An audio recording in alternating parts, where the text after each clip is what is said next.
Hey, so in this video, I'm going to show you how to randomize a set of names in Excel. So there is no real function to randomize names in Excel. So what we're going to do is we're going to use a sort of simple roundabout way. So first off, what we're going to do is use the rand function, which is just for randomize. We're just going to go equals rand, and then we're just going to go bracket, close bracket, and that'll generate a random number for us. What we can do next is just drag that down, and that'll generate a set of random numbers that we can actually then use to randomize our name data.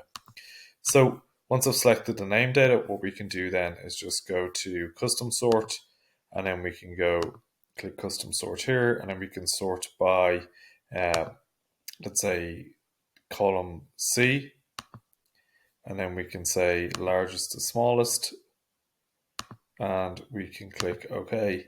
And that's going to randomize all our data fairly simply. So, yeah, that's how you randomize names in Excel or any other data that you have.